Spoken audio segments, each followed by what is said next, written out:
Paul's really clear with Timothy that the pastor, does the work of an evangelist. It's to share the gospel. And we have the opportunity to do that publicly from week to week, but also we have the private responsibility or the personal responsibility to do that. So just transparency, in full transparency, what's the most difficult part of the work of an evangelist for you? Well, I'll first say that it's doing it one-on-one with people, trying to push that conversation to that spiritual conversation to where you actually can really press somebody, an unbeliever who doesn't know Christ, to consider that.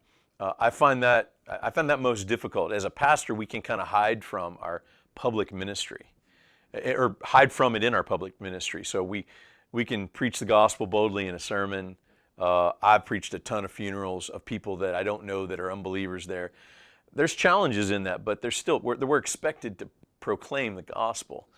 Isn't it interesting? It's that one-on-one conversation that's something I have to push myself to do. It's the lady at the bank, it's the grocery store, it's the people who I don't have any relationship with.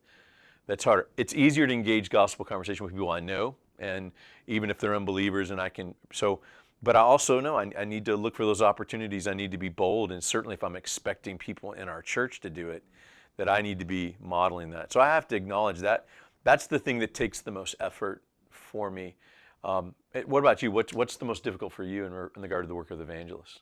Yeah, certainly those moments are difficult, but I think the long-term responsibility to be a gospel witness in the spheres of life that I operate in are challenging because I operate mostly around believers, work Right. around believers.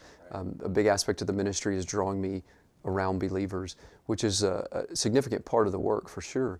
But it's developing good relationships with unbelievers. And so for me, it takes a lot of strategy and planning to think through in the different spheres of my life that draw me outside of the realm of the church family. How am I going to build lasting relationships and then purposeful relationships? So whether it's through my children's extracurricular activities, something like that, or just the other areas where you go to the same restaurant over and over, build a relationship with the people who work there with the goal of sharing the gospel. And at some point they'll find out you're the pastor of a church nearby. And that opens maybe the door, but we must press through that. It's not just, I want you to come to church sometime.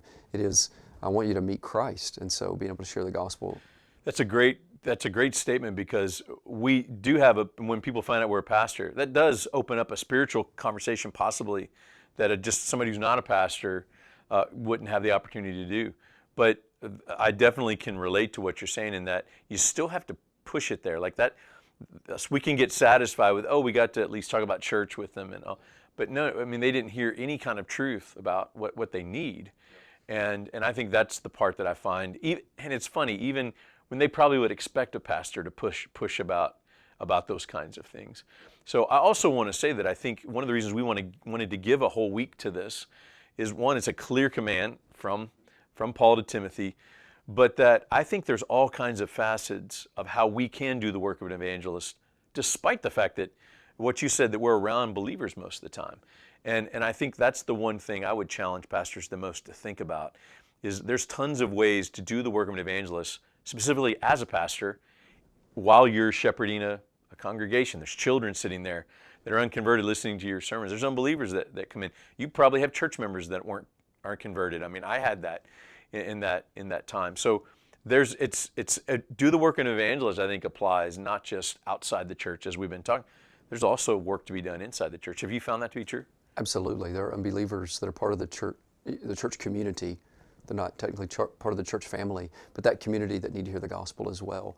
And then, the only thing I would add too is the way that evangelism through the life of the pastor stimulates evangelism through the lives of the church members. Right. It has a way of fueling and encouraging them in their evangelism as well. Yeah, you can't expect a church to have a lot of zeal with evangelism if it's not starting with the pastor. And I found just even the simple practice of going and knocking on doors, just trying to meet people. One, that activity I found stimulating, and I think that's a great way to rally at church. Just something really practical you can do. Yeah, brothers, let's do the work of an evangelist. Yeah.